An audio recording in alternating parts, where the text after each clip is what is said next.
GHMC HMDA ఆఫీసుల్లో ప్రపంచ మహిళా దినోత్సవ వేడుకలు ఘనంగా జరిగాయి. ఉత్తమ ప్రతిభ కనబర్చిన మహిళా ఉద్యోగులు, అధికారులకు సన్మానం చేశారు. హైదరాబాదీలకు సేవలు అందించడంలో బల్దియాలో మహిళా సిబ్బంది పాత్ర చాలా ఎక్కువ అన్నారు మేయర్ బొంతు రామ్మోహన్.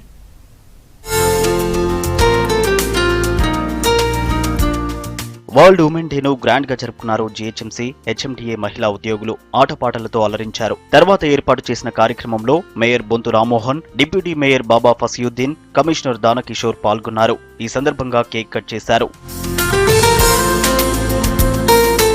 నగరంలోని కోటి మంది ప్రజలకు సేవలందిస్తున్న బల్దియాలో ఎక్కువ శాతం మహిళా ఉద్యోగులే ఉన్నారన్నారు మేయర్ బొంతు రామ్మోహన్. బల్దియా మహిళా ఉద్యోగులకు రక్షణ కల్పించడానికి ప్రత్యేక కమిటీని ఏర్పాటు చేస్తున్నామన్నారు. మహిళలకు ఆర్థిక సమానత్వం అవకాశం కల్పిస్తే అన్ని రంగాల్లో మహిళలు ముందంజలో ఉంటారన్నారు. స్త్రీని దేవతగా పూజించి గౌరవించే సంప్రదాయం మన దేశంలోనే ఉందన్నారు.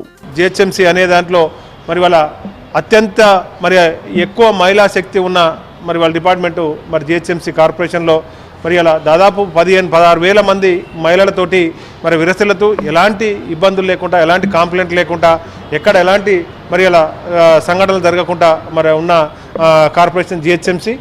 దీన్ని ఫ్యూచర్లో కూడా ఇలా మహిళలందరికీ అన్ని రంగాల్లో కూడా ప్రోత్సహించుకుంటూ వాళ్ళ సమర్థతకు తగ్గట్టుగా వాళ్లకు ప్రోత్సహించుకుంటూ పోతున్న జీహెచ్ఎంసీలో అధికారులందరూ కూడా వివిధ విభాగాల్లో ఉత్తమ సేవలు అందిస్తున్న మహిళా ఉద్యోగులను సన్మానించారు. నగర పాలనలో మహిళలే కీలకంగా ఉన్నారన్నారు కమిషనర్ దానకిషోర్. హైదరాబాద్ ను శుభ్రమైన నగరంగా ఉంచడంలో వేల మంది పనిచేస్తుంటే అందులో ఎక్కువ మంది మహిళలే ఉన్నారన్నారు.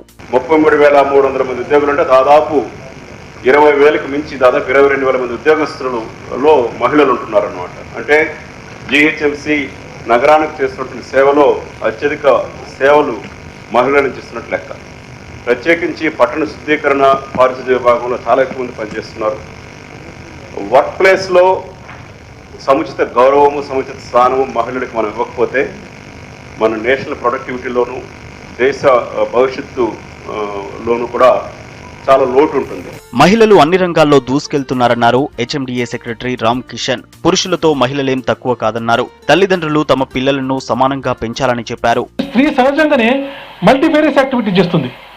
ఆమె సంసారం నడపడం అంటే ఒక ఆర్థికవేత్త ఇంట్లో డబ్బులన్నీ ఎట్లా ఖర్చు పెట్టాలని చూస్తుంది.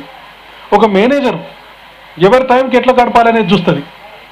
ఒక మంచి చెఫ్ ఆరోగ్యంగా ఉండడానికి మంచి వంట ఏం చేయాలని చూస్తుంది. ఒక మంచి డాక్టర్ ఇన్ని రకాల రోల్స్ చేయగలిగే శక్తి ఒక్క మహిళకు మాత్రమే.